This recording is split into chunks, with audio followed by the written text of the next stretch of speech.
It seems like I came across a lot of situations early in my life that made me grow up really fast.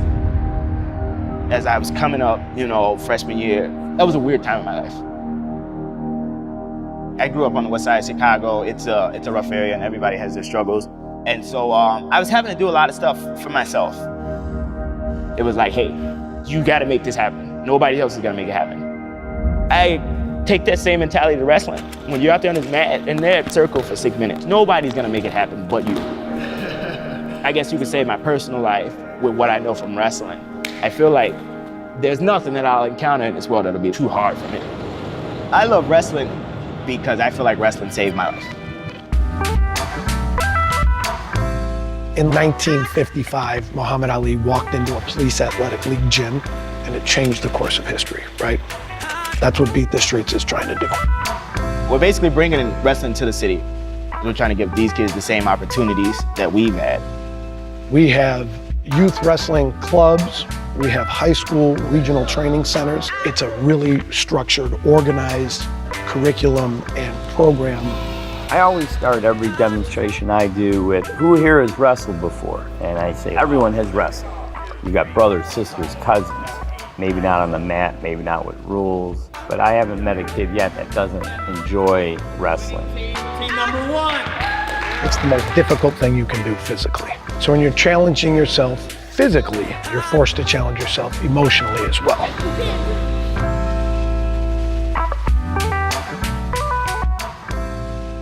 The discipline you learn during your time in wrestling transcends the rest of life. You forge yourself into something that you previously didn't recognize. One of the best stories I know is I picked up Maurice to introduce him to his future mentor.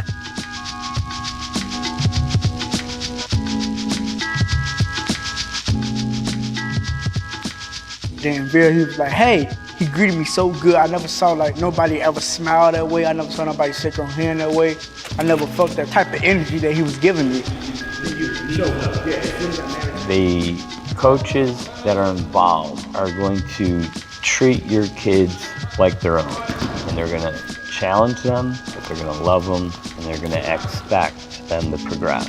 But you're going a little too far and your hip is way away. One of the things Maurice said to me was, I can't tell you how grateful I am for all the time that Coach Veer spent with me. And I thought, man, that's why we're here.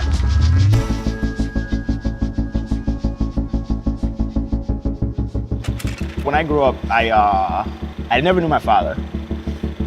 Sometime around 8th grade, my mom, I guess she just had enough. She just kind of kicked us out, and I started to live with my great-grandmother.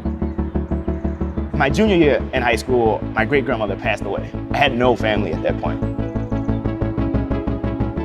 But the coaches, they stepped up, calling me, checking on me, and that stuff went a long way for me. I don't know if they ever, looked at it like that they had a big impact on me, but forever indebted to those guys.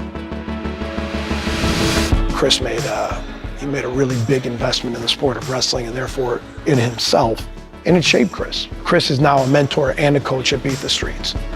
We're competing, man. I get it's just an informal, compete, try to win. You gotta go there. We all need people that are gonna check us and let us know when we're doing right and when we're doing wrong. So to think that I could be one of those people that there's a little kid out there that looks up to me, these kids call me Coach Chris, and I'm like, oh man, I can only smile, it feels good.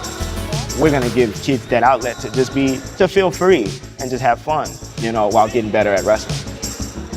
Wrestling is a microcosm of all the difficult things you're gonna face when you're an adult. You're gonna face these challenges, right? Where you need to have these values, grit, integrity, perseverance, right? Accountability. Nothing is more real when it comes to those values than wrestling.